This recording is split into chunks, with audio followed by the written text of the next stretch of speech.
What is the concept of immersion, and how does it help us understand our lives?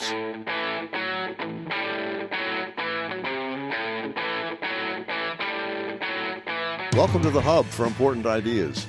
I'm Steve James. And I'm Ken Swain. In this episode, we explore the notion of immersion, how it helps us defend against death anxiety, and the many related ideas that notion leads us to. We're going to play for you an interview we conducted with Dr. Merlyn Mowrey. She is retired Associate Professor of Social Ethics, Department of Philosophy and Religion at Central Michigan University. Dr. Mowrey is author of Death Anxiety and Religious Mystification in the Thought of Ernest Becker, A Feminist Reconsideration, a chapter of Death and Denial, Interdisciplinary Perspectives on the Legacy of Ernest Becker. Here's the interview with Dr. Mowrey. Merlyn, welcome to the Hub for Important Ideas. Hi, Merlyn. Ken, hi, Steve. It's nice to be here. Thank you so much for being our guest. We really appreciate it. Thank you. So, Merlyn, you told us about an important but unused and undeveloped idea in the writings of Ernest Becker, our favorite author. In his best-known work, The Denial of Death, he wrote that we have two ontological motives or drives. Ontological meaning the nature of being. He said, on the one hand, we humans want to be unique, to stand out as something different and apart.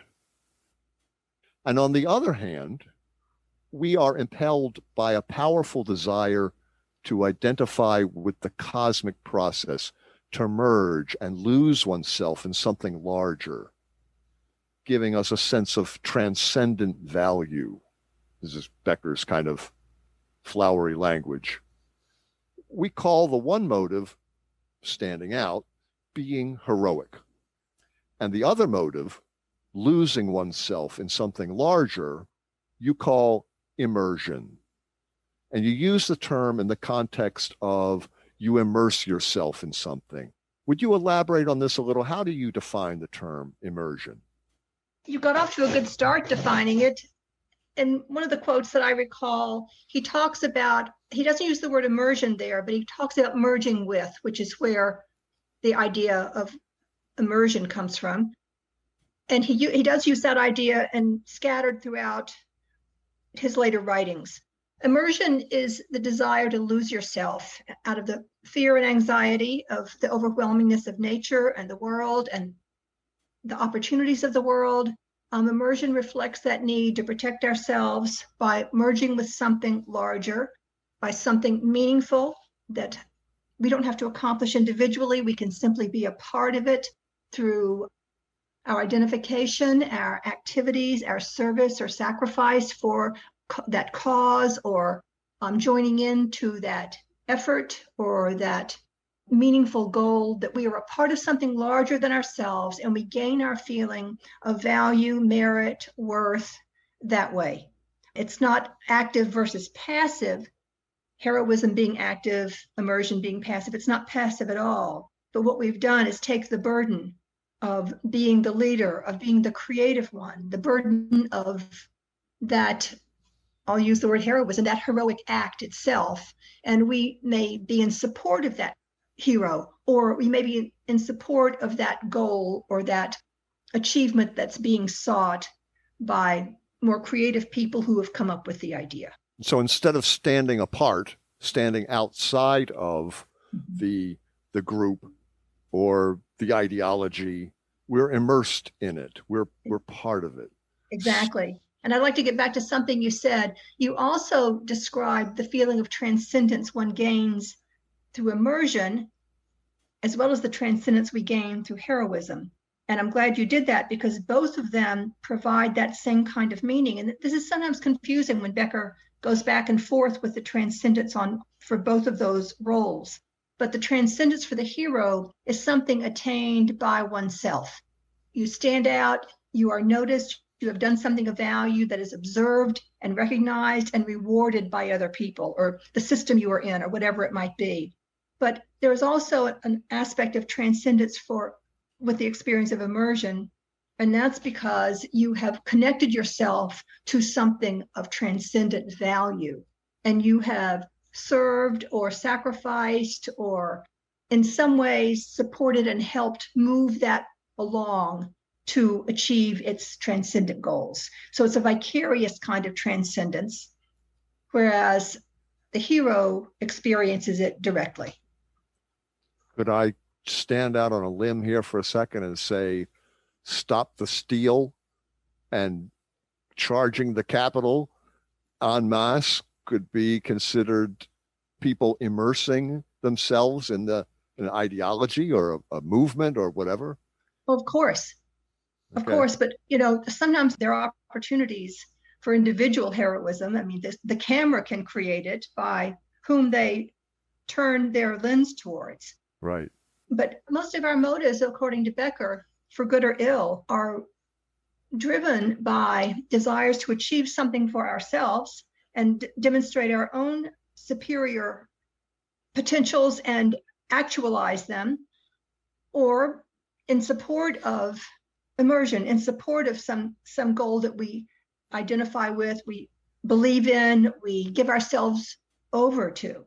So it doesn't have to be an extreme situation. And I think whatever your interpretation of January 6th, it's pretty extreme. What occurred, the invasion of the Capitol. Extreme immersion. It happens in all kinds of our life experiences. In religion. Yeah. Merlyn, is it fair to say we all have a little bit of narcissism, just like we're all neurotic to some degree? And what is meant by that? It isn't just fair. I mean, Becker insists on this repeatedly, but he's not describing a sort of psychological diagnosis. He's describing something that frankly makes a lot of just common sense to me, that we can never escape ourselves. We are always the innermost part of what we are is just our own identity, ourselves. And it seems like pretty natural to me to recognize, we might not like the term, but to recognize we can never not be self-concerned. We can never not be anxious about our own well-being, our safety, our, as he says, goodness, and have those things recognized. I think we've got so many notions of narcissism, some of which are, as I said, diagnosable, that we want to not see ourselves in those terms. But I've often, in teaching, when we talk about human experience, I've often said we can never not be the center of our own selves. No matter how much else we care about, at the very core, the first thing we are is our own self. And we can't not ever be not ourselves. And our acts of, we're certainly capable of acts of unselfishness and great generosity, and that's a good thing. But the idea that we can just not even be a self and a matter of concern, it just strikes me as logically in more psychological and emotional ways, it's just not possible. We're just constituted as selves in a way that we cannot overcome. So where does this come from? Where does our natural affinity we have for other human beings come from? Or empathy, where does it come from? Well, I think it's a sense of awareness of fellow creatures, what we share in common. And I think our capacity, I think our capacity for empathy can be encouraged or discouraged by the culture. But we do recognize in one another that we are common kinds of creatures. And we can recognize things about ourselves in others and things about others in ourselves. And I think that is just the way the human brain works. So I think our capacity for empathy is pretty deep in us, but not so deep it can't be lost or overridden. Is taking care of your own needs by yourself a healthy way to look at living? I think, are you asking me or Yeah. what I think about Becker? Good question. Yeah. Both, I guess, right, Ken? Yeah. Yeah. Well, I think it's a bad way because it doesn't sound very pleasant to me, but I think Becker believes it's pretty difficult for most people to live that way, that a great source of meaning in life is in terms of our relationships to others. I mean, even if you're going to be a hero, you still need to be acknowledged by other people. And as much as possible, people with expertise and concern and interest in the kinds of things that you're doing. For somebody disinterested or incapable, their recognition will not make you feel heroic. So heroism, but you cannot create, you might need very special kinds of people to give you the feeling of heroism, but you cannot create that feeling of heroism by yourself. As for immersion, immersion also involves our sense of other people, that we are joining in some kind of shared project. We've taken on some shared goals. We are making similar sacrifices to support our goal and to support each other in the pursuit of that goal. So I think the idea that we simply can be alone, and we certainly cannot give our own selves meaning. And I think that's probably the most fundamental thing I could say, drawing on Becker, that would make it clear that there are recluses, there are exceptions to this. But if you're asking me for a generality, as a rule of thumb, is this going to work? I think not for most people, and Becker clearly makes it part of the human nature, in his view, that we cannot give ourselves meaning, that we have to give that meaning and that assurance. We can find something meaningful. In fact, you can see this when he talks about the artist in Denial of Death, about the dilemma of the artist who can stand apart from the culture in many, many ways. In the novelty that artist brings to their work, or whatever medium they're working in their willingness to challenge society and its expectations and its rules and its preferences, willing to be poor, like the starving artist that we often talk about. They can reject society and other people in many, many ways. But in the end, Becker sees something very tragic about even their greatest creations. They cannot give the meaning, the heroic meaning of achievement to themselves. So right. I think it's logically hardwired in Becker's own thinking about human. We had one guest say, even the monk, the hermit alone, or the monk who's taken a vow of silence and doesn't communicate with the other monks, is still devoting his prayer and his service to God and to the world and humanity, even without getting any recognition. He believes that the recognition is there just the same. And it counts as sacrifice, as great sacrifice that many people think they could never do. And that's why it's elevated. If we could go back to what you were saying about immersion for a second, because it seems like there's a built-in contrast between heroism and immersion, and there's a kind of, I think you said once, a counterbalance. Is that a fair way to say it, that they're in counterbalance? Well, I think in his writing, they're set up to dramatize the difference in the motives towards those activities and in how meaning is gained in those activities. But I think the very best way to find meaning and purpose in non-harmful and potentially creative ways is that we have some of both. We need some heroism so that immersion doesn't make us secondary and play a service role in all of our lives. And we need some immersion so that heroism doesn't make us feel like we're the only thing that matters.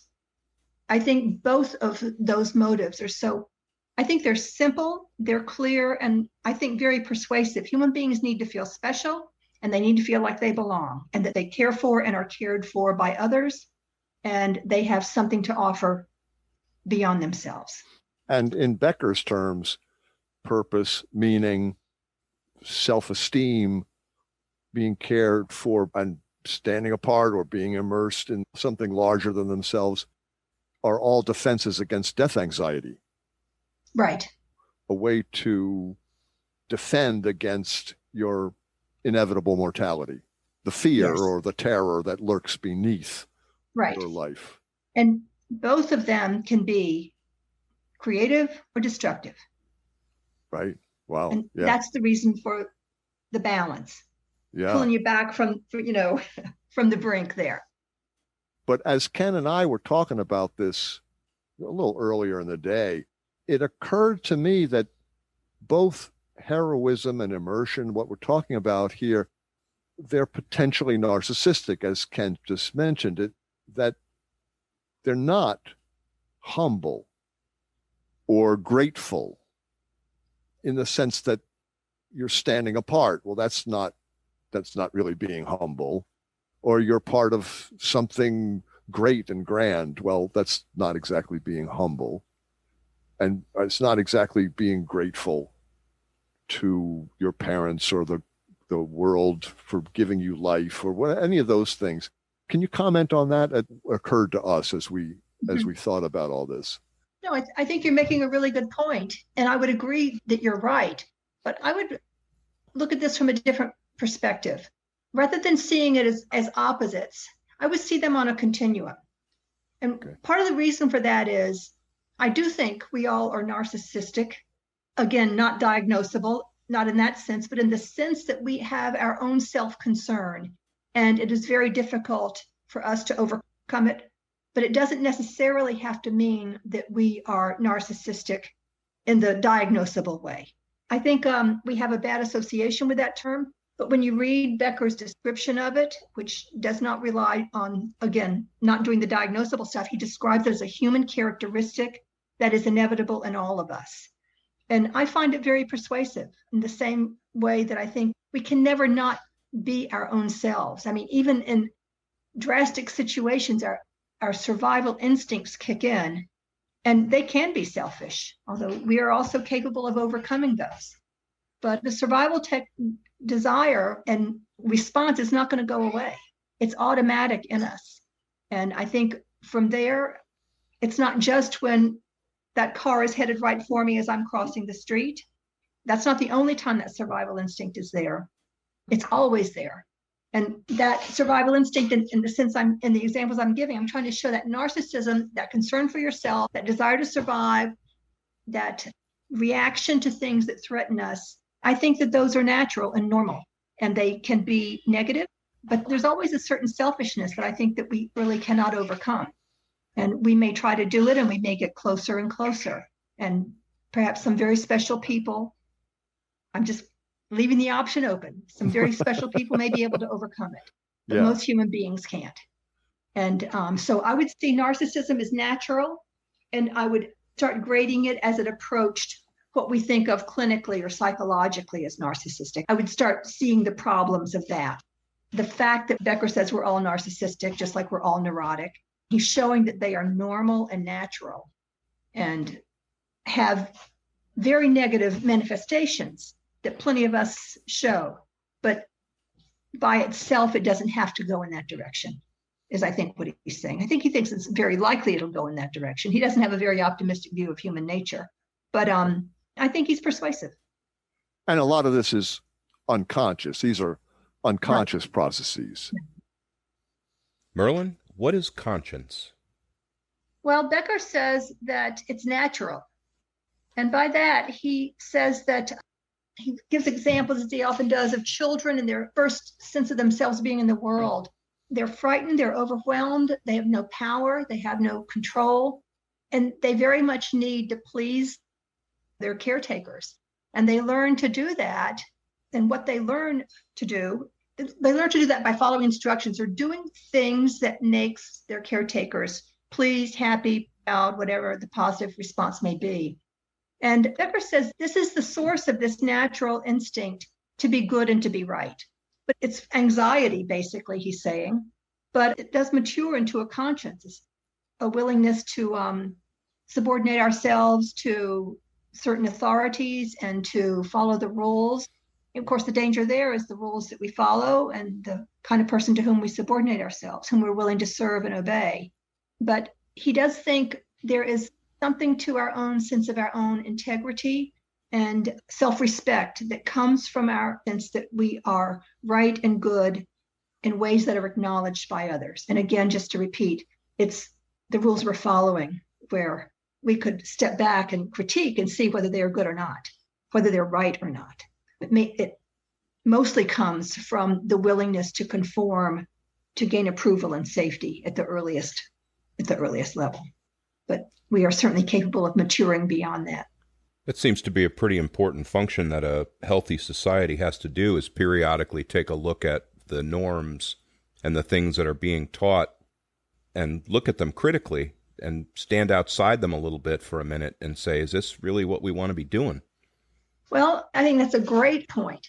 But cultures are just not, most of us, there's this sort of conservative, and I'm not talking politically, I'm talking saving what is. There is a very powerful instinct, both at the individual level, but also at the group level, to maintain the status quo heroism. But you cannot create that. There's always danger in disruption and novelty.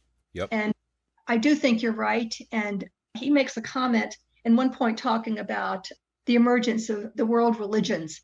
And he goes back to some very early things about them. And I think this is in, it's either Escape from Evil or Denial of Death, or more likely it's in both. But he believes that there's very little change that comes over time. He does say that every culture needs to do exactly what you're saying, but the tendency is far more likely that they hold on as tightly as possible. Change and novelty are frightening, they're disruptive. Most people feel safer. This is immersion working. Most people, one of the negative aspects of immersion, most people feel safer with the status quo, even sometimes when they're not benefited by it, or when they're paid off in ways that to gain their cooperation that are perfectly apparent to them. It's just safer. It may be a carryover from the pre-scientific thinking where we didn't really understand cause and effect very well. And the reason we do it this way is because it worked last time and the time before that. We need to plant the potatoes, and we need the potatoes to grow. And if they don't grow, we're going to starve. So this is how we do it. And maybe we'll let Ken, with his crazy ideas, grow a little patch of potatoes over there with his ideas. But the rest of us, we're doing it the way our grandparents taught our parents who taught us how to do it, because that's what worked. And you're describing the attitude of grudging tolerance for Ken and his potato patch that we show to artists and to people on the margins who critique the society. Yeah. We all kind of tend to hunker down. Well, you can't get carried away with the crazy artist, because his idea about pouring bleach on the potato seeds to make them pure I know, it's so good. It results in very few potatoes and a lot of dead people. So let's not get carried away. Ken's a great speech maker, but we're going to keep growing the potatoes like we know how to do it, and we'll let him do his own little thing over there. Right. It goes into the wider idea of culture being your source of identity and self-worth. And so if someone comes along and says, well, you know, America's history is not so pretty. It's kind of a bloodbath and filled with racism, and let's teach that in the schools. I forget the term that's being used now in terms of teaching the history of America from the standpoint of slavery and indigenous people and oppression that existed. What is it called? Race theory. Critical theory. It's been around for a few decades. Yeah. Yes, but it's just now being noticed. But it's being viciously resisted too. And people are saying, this is a horror. How dare they want to teach this unpatriotic? This is considered unpatriotic. And you say, well, what's unpatriotic about the truth and about an accurate, inclusive history that other cultures have successfully done, like the Germans after World War II, who've been teaching their kids about the horrors of Nazism.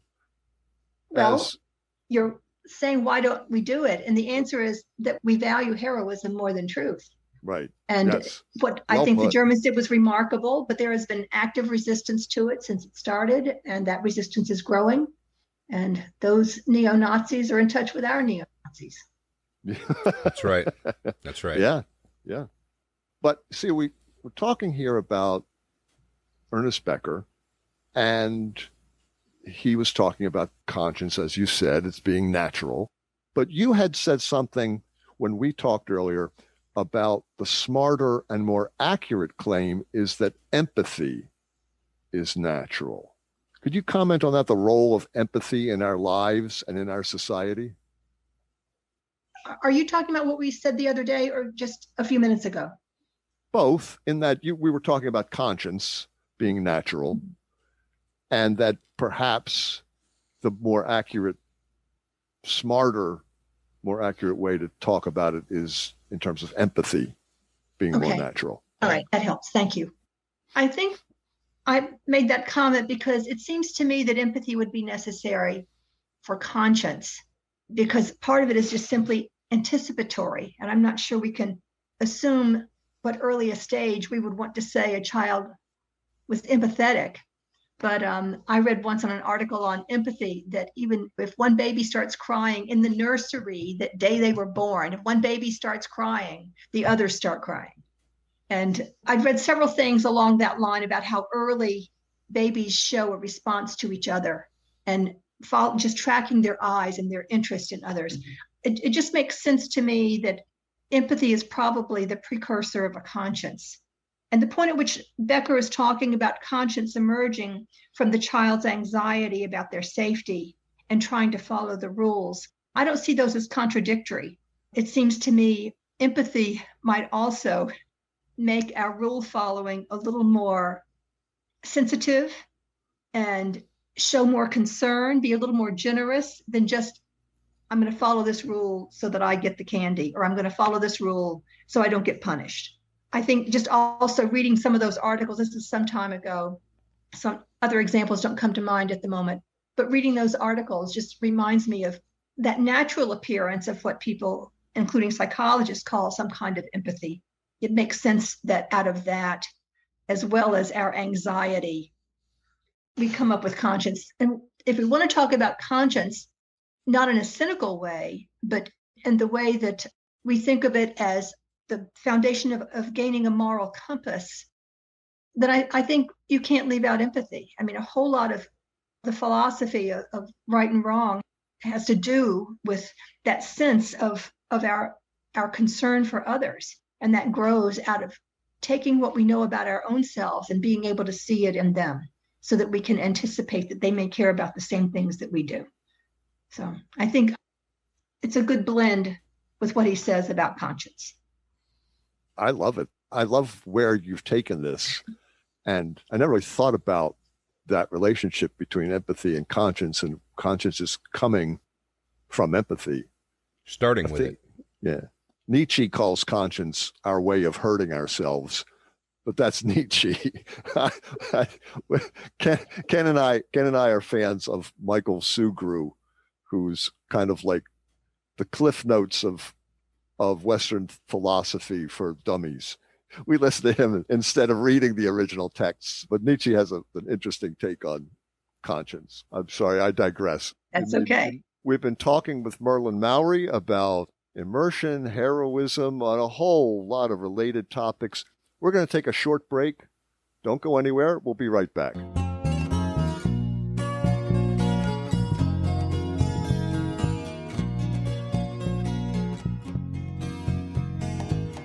We're having a conversation with Dr. Merlyn Mowrey about the Beckerian concept of dual ontological motives, including immersion, heroism, and a whole lot of related topics.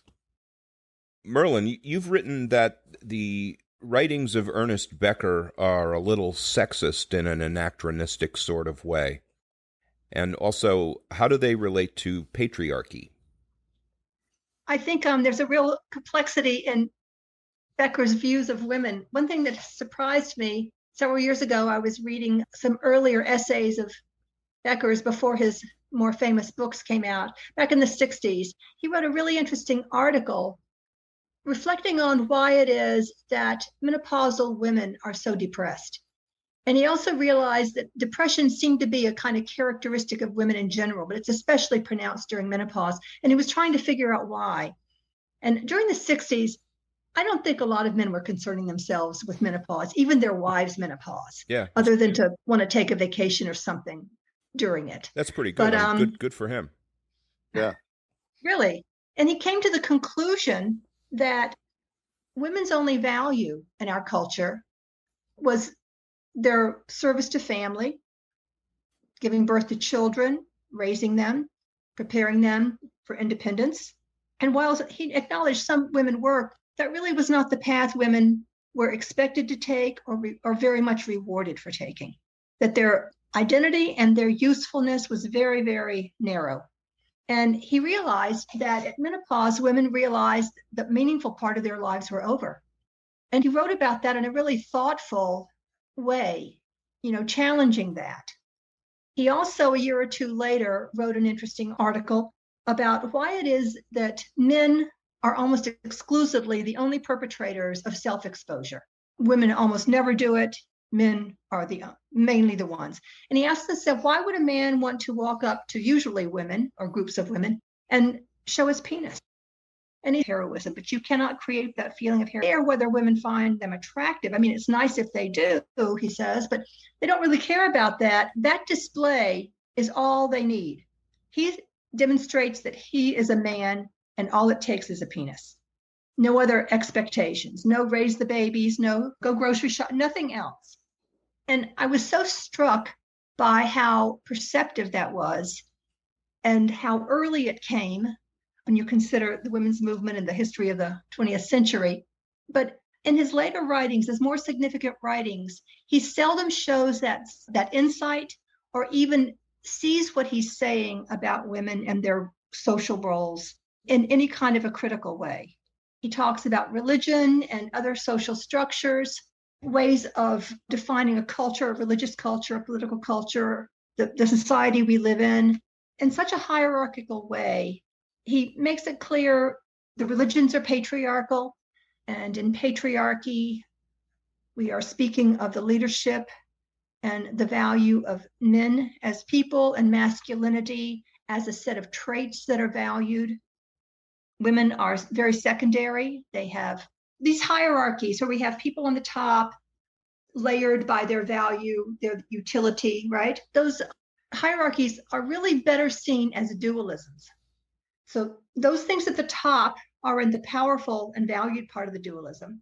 And those things along the bottom are less valuable, and they are seen as sometimes merely less valuable or neutral, but more often seen as negative.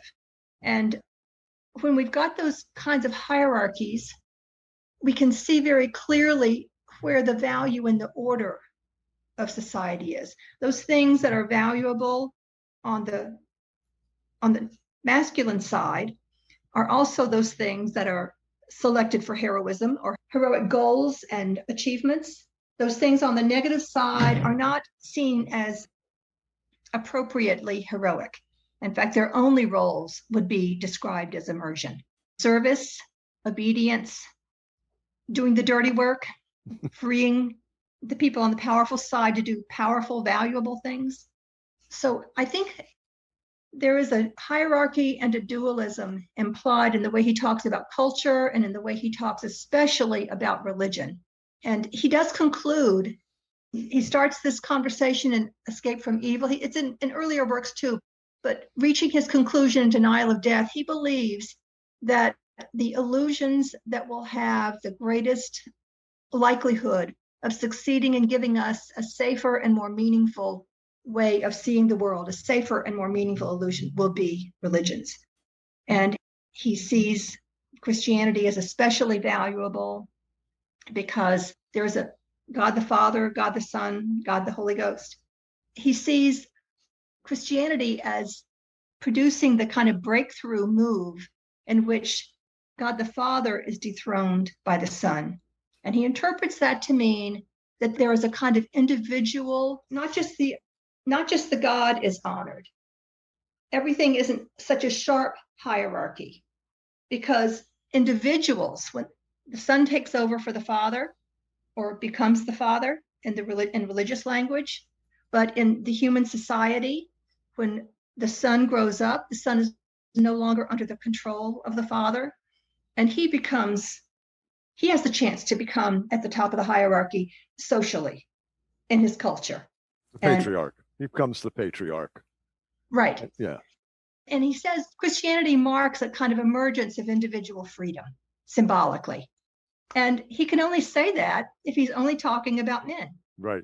Because women are constrained in very serious ways, certainly going back, thousands of years, highly constrained by religions in most cases. And some of that has improved. But in the 60s, for him to recognize menopausal depression and showing your penis, for him to recognize these two things about women and men and not to see it in his own day is really a shocker. So he still equates with Freud and many other symbol systems, things like women with death, the body, with finitude, with evil, with nature, limitation. He still has that same kind of dualism where men represent the head, intelligence, freedom, autonomy, power, what is good. That same set of dual characteristics, one positive and powerful, one negative and powerless. So I think I've made sort of a jumble of that, but I think that's what I was talking about in looking at the ways in which he is and is not sexist. Well, even when he wrote about the science of man, and Ken and I have talked about this in the past, and the word man in philosophy in the past has meant humanity. And I said, yeah, that's fine if you're a man, but if you're a woman and you hear the science of man, you have to stop and say, wait a minute, is that being inclusive or not? Whereas if you say the science of humanity, I mean, just takes that question off the table. But I got to say, there's no disguise there. Right. They tell you exactly what they mean, and they do not mean women. No. They mean men. Well, Ken would say, Jacques Barzun would argue that no, the Bible says God made man, male and female. And I said, yeah, that was written by goat herders 3,000 years ago. And the translator was probably a man. So that's how they came up with that. You know, it's God being a man and having a son and all of that. It would be nearly unimaginable in that era. By then, whatever kinds of roles of power women did have, and they did in some cultures at a certain point, with agriculture, society changed in such a way that was long past. With agriculture, demands on labor were such that it was efficient for men to have multiple wives and to have children and to control those wives and their sexuality to make sure the children, once they've got property, the man's property, it was his, not hers. The man's property is passed on to his own children. I mean, all kinds of constraints entered into the picture. And this is a very partial view. So, but that had been going on long enough for whatever memory might have survived was way outdated. I mean, it just simply, it was not preserved intentionally, and it's hard to imagine that it survived in any other way. So I would be surprised if people were self-conscious of the fact that women were repressed. That was just the natural way of things. There's a good discussion of that in a book called The Prehistory of Sex. And don't ask me who wrote it, because I can't remember the name of anybody, let alone somebody I read 20 years ago. But it makes that point about the agrarian society. Mm-hmm. But then as we moved more into the industrial age, we could get away from those ancient agriculture-based values. We could, if we wanted to. Yeah, well, but we didn't apparently want to. But I think this is important. I think it is important to put these ideas in context, which is what we're trying to do. Yeah. So, taking a different turn for a second, what do we need in our relationships with other people? For what? Well, just to get along in our society, to get along with others. What do we need to live a good life with other people? Well, I think since we're looking at, if we're talking with Becca, we're going back to this dynamic between what human beings need, the heroism and the immersion. I think there is a lot of wisdom there.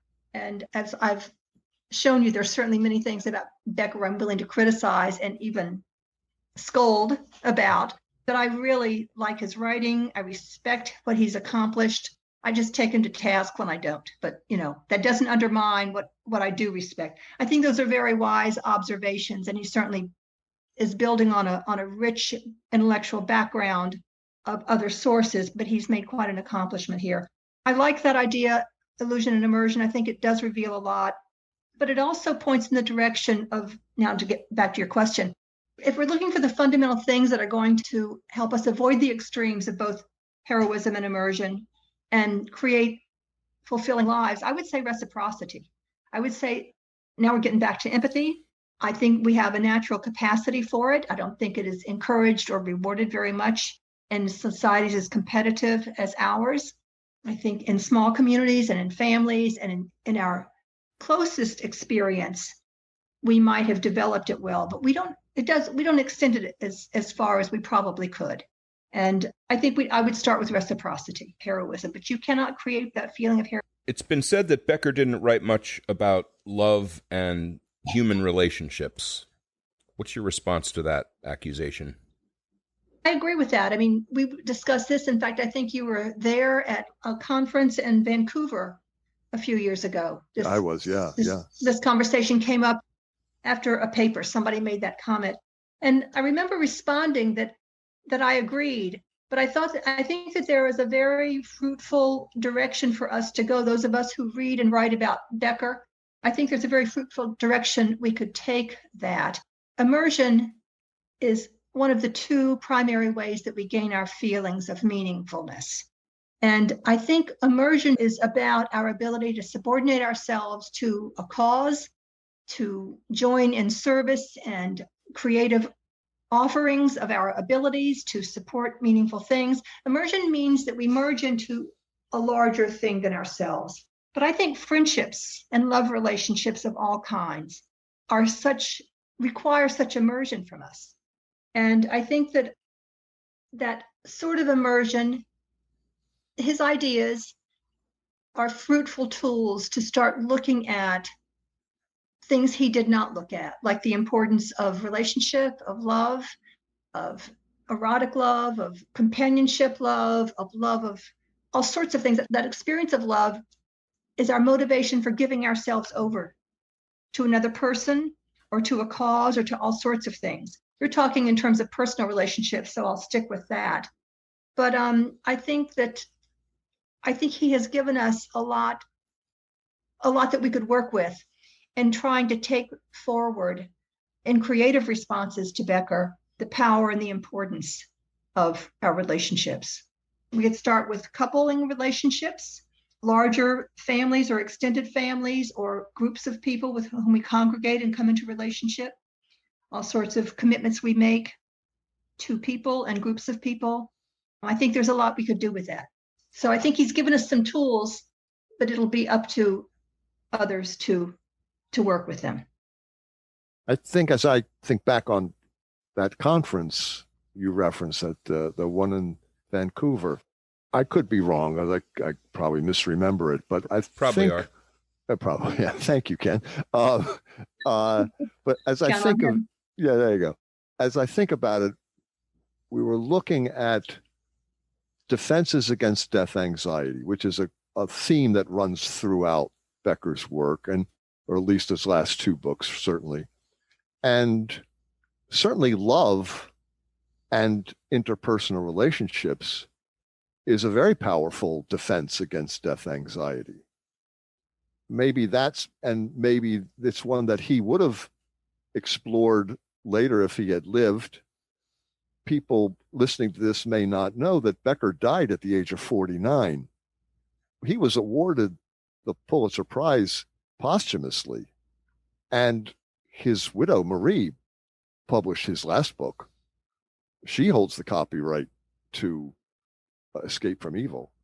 So there's no telling what he would have written or discovered or found had he lived another 20, 30 years, continue to work. I think that his conclusion, Escape from Evil, I mentioned this earlier, that probably the best illusion we could come up with would be a religious illusion. And I think because of that, I don't have any confidence. I mean, he could have surprised me. I don't have any real confidence that was where he was headed. But I do think that he provided tools for others to come to that conclusion, even if they're stepping off in a direction that he did not take. I think there's some power here. Becker believed that the illusions had to be religious because he believed that nothing short of absolute transcendence could help us cope with death anxiety. But I don't agree with that.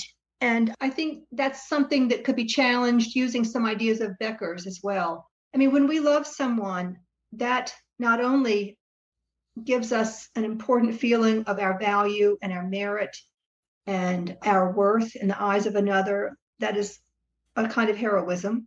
But we also have the anxiety now of not only our own deaths, but the death of our loved one. Yeah.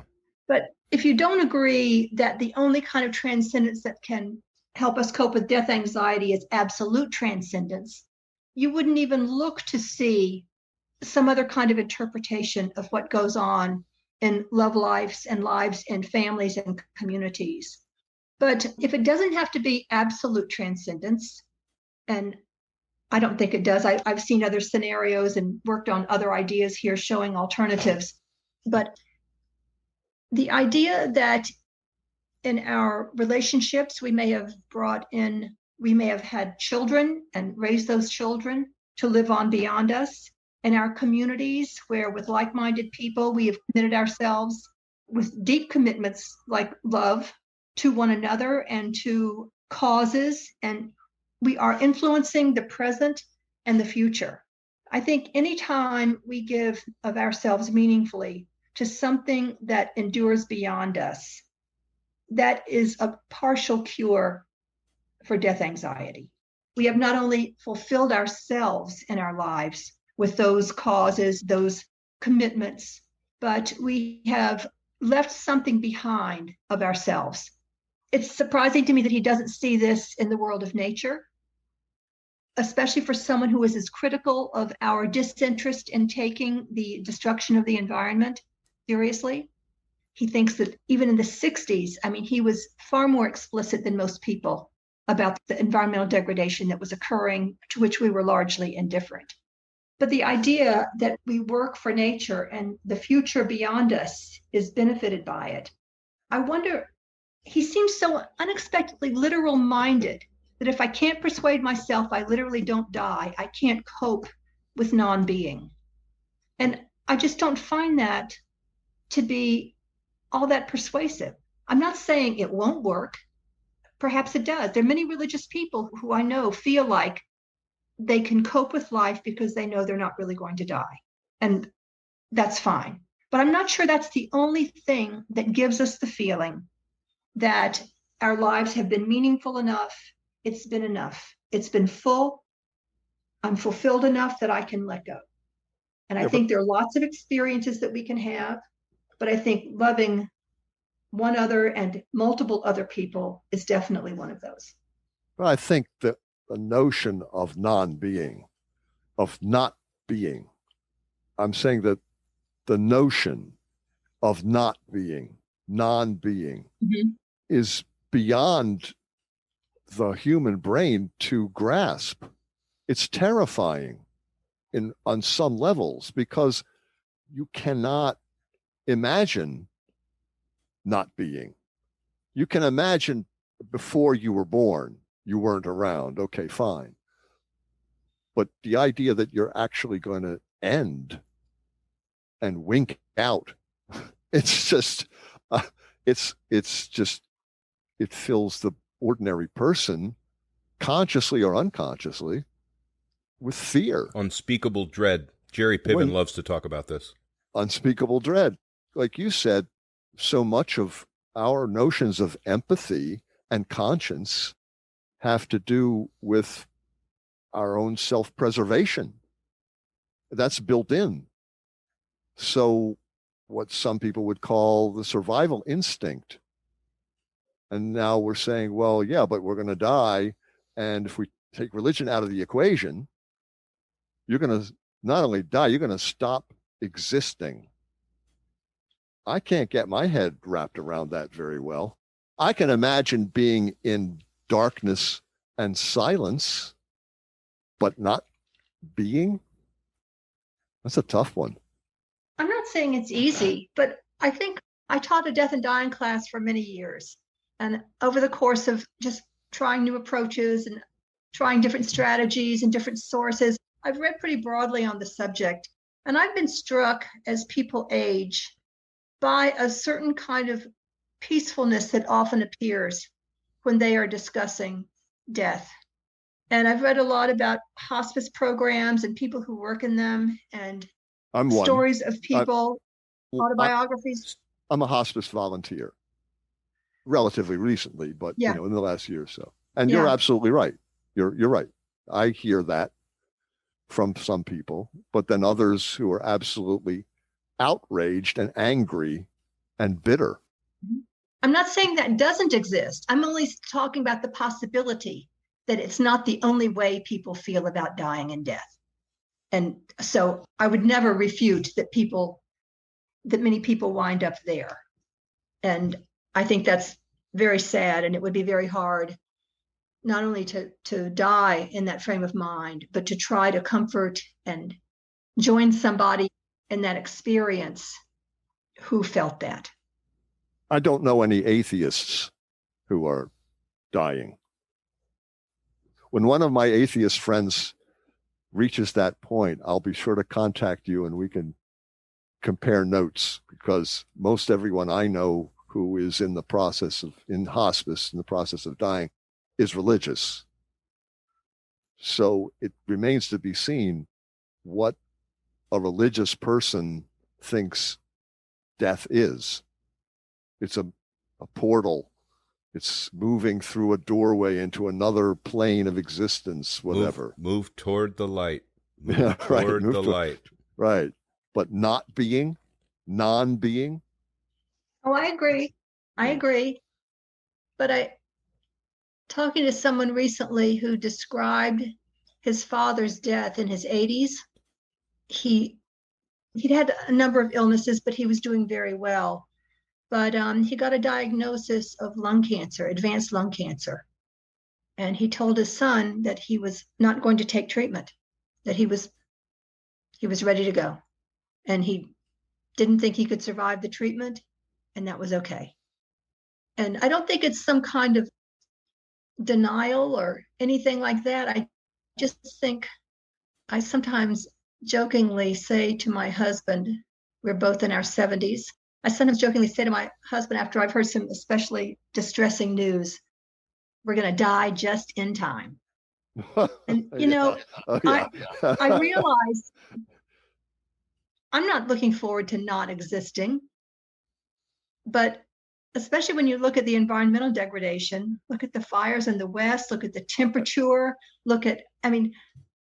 some alternatives are better than others. Yeah, I really don't want to spend the last couple of years of my life wondering where my next sip of water is coming from. Yeah. Boy. But that makes me very worried about the generations behind me. Doesn't it? And especially people without resources. Yeah.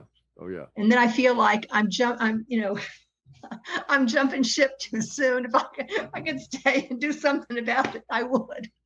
I don't know. I heard some Silicon Valley medical geniuses speaking about us sympathetically because we're going to be among the last to succumb.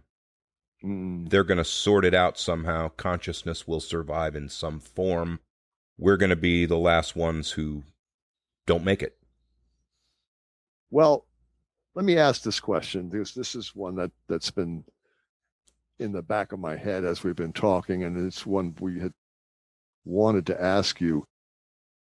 What is the danger you see in this notion of individual freedom that America is built on?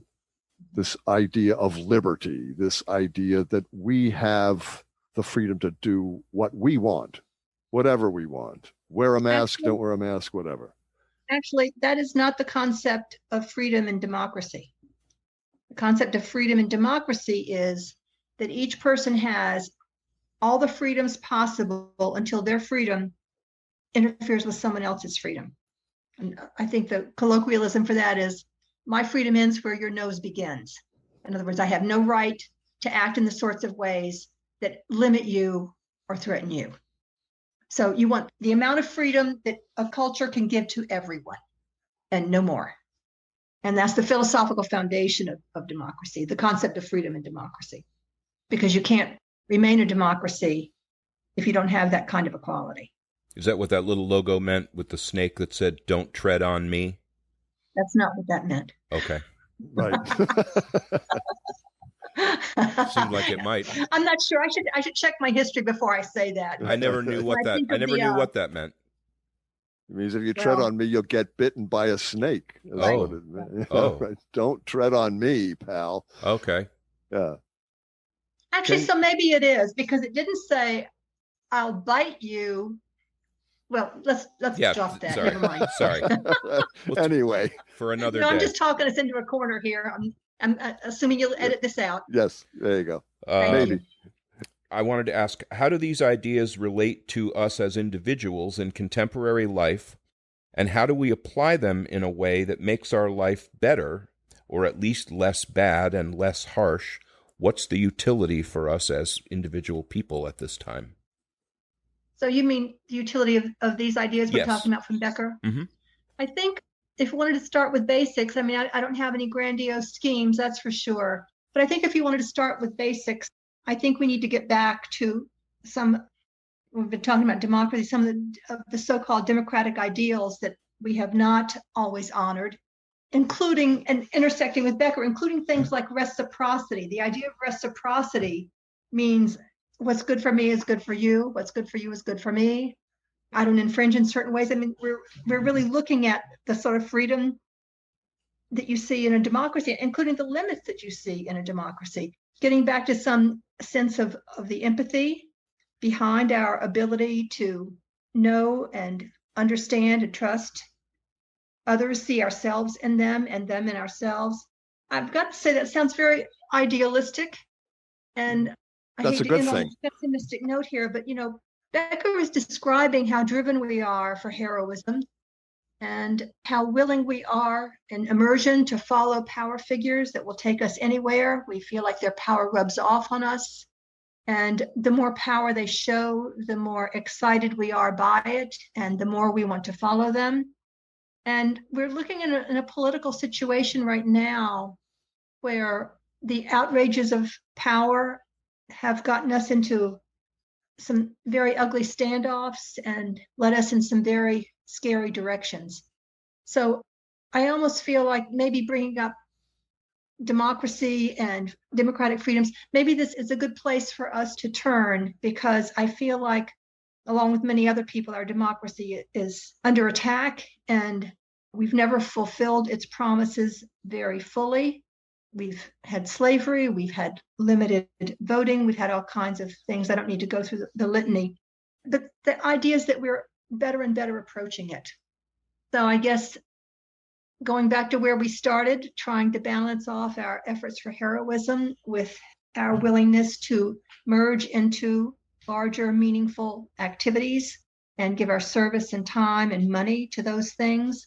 I mean, there are some practical ways that we can apply these ideas, but I think we're in a very scary and hard time right now, and we've lost a sense of who we are as a nation, and that's very frightening. It's very frightening. It's very disturbing. What we look for is hope. Do you have, or do you know of a way to feel hopeful or to find hope for our society and our society's ability to make this a better world? The only way I know is to work for it. Yeah. Becker says freedom, dignity, and hope are what we need.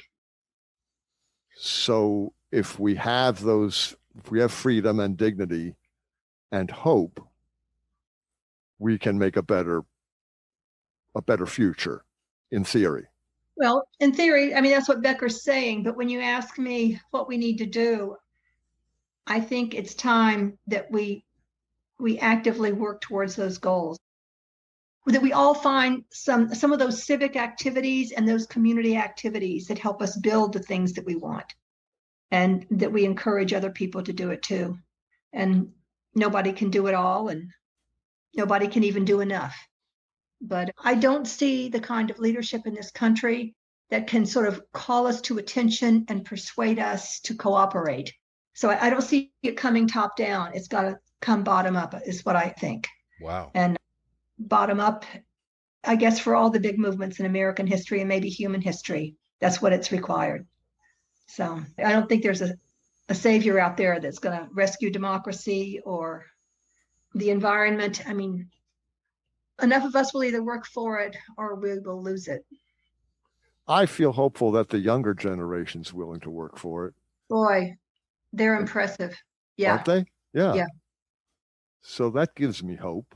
Like you say, we're in our 70s. How much work really are we going to be able to do? But they are more than willing to roll up their sleeves, to get involved.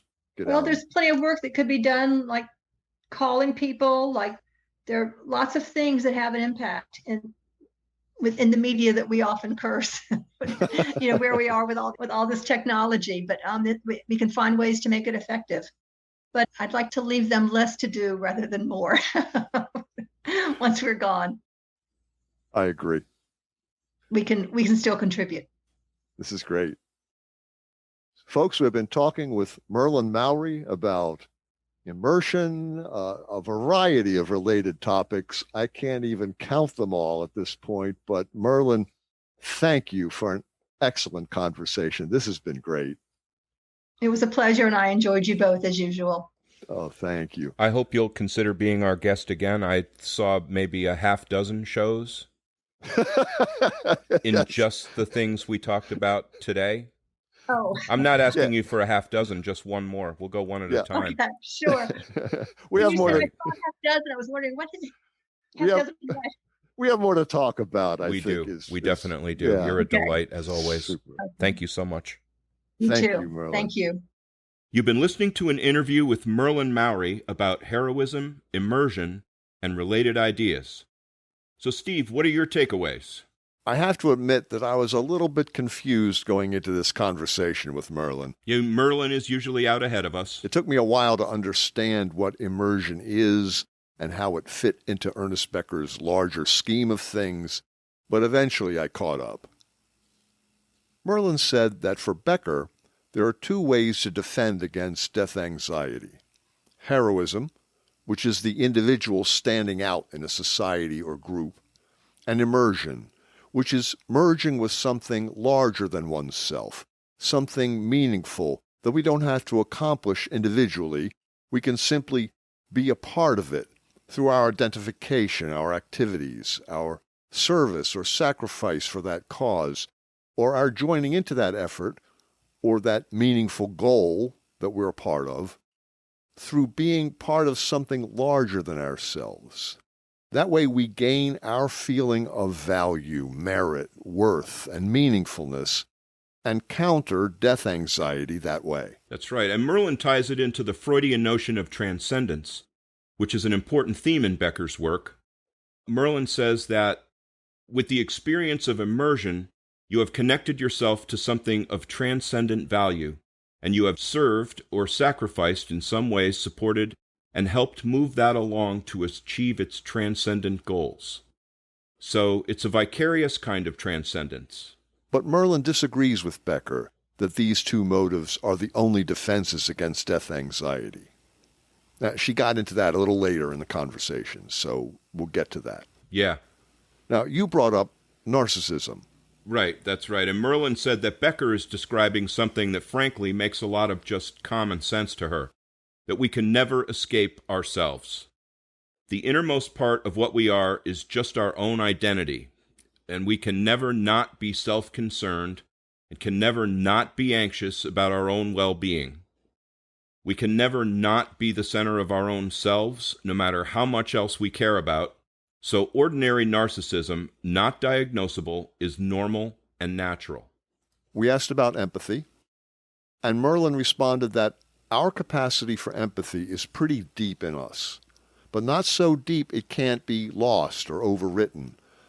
A great source of meaning in life is in terms of our relationships to others. Even if you're going to be a hero, you still need to be acknowledged by other people.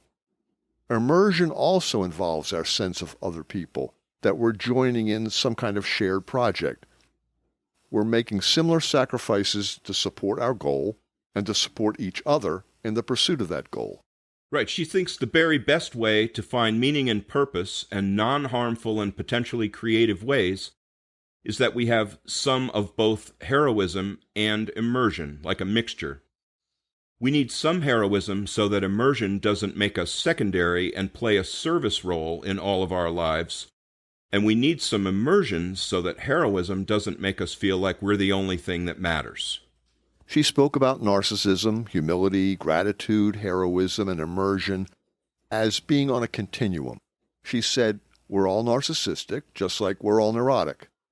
Again, not diagnosable, but in the sense that we have our own self-concern, and it's very difficult for us to overcome it. I loved your example about growing the potatoes, by the way. Yeah, that's one that's been served up to me by my cousin over the years, because I always have crazy ideas about how here's a new way to do things, and he would always say, well, okay, new ways to do things usually don't work, but tell me your idea. So she said this is a very powerful instinct both at the individual level but also at the group level to maintain the status quo because there's always a danger of disruption and novelty. And then she got to one of those amazing Merlynisms that we will be repeating for years. She said, we value heroism more than truth. It's a fundamental Becker idea explained in 6 words. We value heroism more than truth. Right. Think about the neo-Nazis in Germany and the so-called patriots in America. They're the prime examples of people who value heroism more than truth. I'd like to do a show about that central idea sometime. Yeah, me too. We talked about empathy being necessary for conscience. She said empathy might also make our rule following a little more sensitive and our showing more concern and being a little more generous than just, I'm going to follow this rule so I get the candy, or I'm going to follow this rule so I don't get punished. As I thought about this whole idea of conscience, in the back of my mind, I kept thinking that there are many philosophers and preachers and thinkers that talk about conscience as a feeling of obligation to do right or be good that comes from a divinity or immortal soul. But Merlyn ties it to empathy, which for her is the way the brain works. She thinks we have a natural capacity for it. She doesn't think it is encouraged or rewarded very much in societies as competitive as ours. She thinks in small communities and in families and in our closest experience, we might have developed it well, but less so in our modern society today. Yeah, that's very both straightforward and persuasive. She takes it even another step with what she terms reciprocity.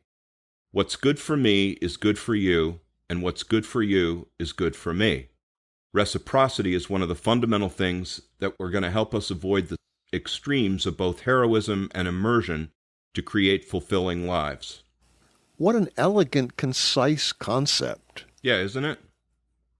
And to get something elegant and concise from something that, as you and I both just admitted, was bewildering on the beginning is quite amazing. Another Merlynism. Now, we've known Merlyn a long time, and we treasure some of her best aphorisms. One of them is ideas are tools to think with. I have that on my wall. Merlyn is a Becker scholar. She notes his accomplishments and areas where she's disappointed by him. She recognizes that he didn't cover everything in his books, that he provided tools for others to reach new conclusions, even if they're stepping off in a direction that he did not take. She said Becker believed that nothing short of absolute transcendence could help us cope with death anxiety, but she doesn't agree with that. She thinks love and families and communities help us cope. When we make deep commitments to one another, like love, and to causes, we are influencing the present and the future. If we give of ourselves meaningfully to something that endures beyond us, that is a partial cure for death anxiety. She thinks that's something that could be argued using some of Becker's own ideas. Ideas are tools to think with. How about that, right? I like to think that's what we're about, taking existing ideas a little further. Right, agreed. And on the subject of religion, Merlyn says she knows many religious people who feel like they can cope with life because they know they're not really going to die. She says that's fine, but she's not sure that's the only thing that gives us the feeling that our lives have been meaningful enough, that it's been full, that I'm fulfilled enough that I can let it go. She says she jokingly will say to her husband after she's heard some especially distressing news, "We're going to die just in time." Well, my wife and I say the same thing at times. We're getting out at the right time. I wish some of my libertarian acquaintances could hear Merlyn's concept of freedom and democracy. She says that in a democracy, each person has all the freedoms possible until their freedom interferes with someone else's freedom. She uses the colloquialism, "My freedom ends where your nose begins." In other words, I have no right to act in the sorts of ways that limit you or threaten you. So you want the amount of freedom that a culture can give to everyone, and no more. That's the philosophical foundation of democracy. You can't remain a democracy if you don't have that kind of equality. I take that to mean you have a right to not wear a surgical mask or get vaccinated against COVID, but you don't have a right then to go out into society and risk the health and safety of those around you. Rights versus responsibilities. That's it, the fundamentals. Becker's describing how driven we are for heroism and how willing we are to follow power figures that will take us anywhere we feel like their power rubs off on us. The more power they show, the more excited we are by it, and the more we want to follow them. We're living in a political situation right now where the outrages of power have gotten us into some very ugly standoffs and lead us into some very scary directions. She feels like, along with many other people, our democracy is under attack. She also said we've never fulfilled its promises very fully. We're trying to balance our efforts for heroism with our willingness to merge into larger, meaningful activities and give our service and time and money to those things. She said there's some practical ways we can apply these ideas, but we're in a very scary and hard time right now, and we've lost a sense of who we are as a nation. And that's very frightening. Becker says what we need are freedom, dignity, and hope. Merlyn believes it's time that we actively work toward those goals, that we all find some of those civic activities and those community activities that help us build the things that we want, and that we encourage other people to do it too. Important ideas, Steve. Yes, they are. Folks, join us next time. Like us on Facebook. Please recommend us to your friends. You can find us at www.thehubforimportantideas.com. Support us on Patreon at www.patreon.com/thehubimportantideas. We are still 100% listener supported. And please check out our documentary video series, Conversations with Solomon, Exploring Human Motivation, now on YouTube. Thank you, everyone, for listening to The Hub for Important Ideas. I'm Steve James. And I'm Ken Swain. Stay safe, everybody. Stay well. This has been a Contemporary Heroism Initiative production.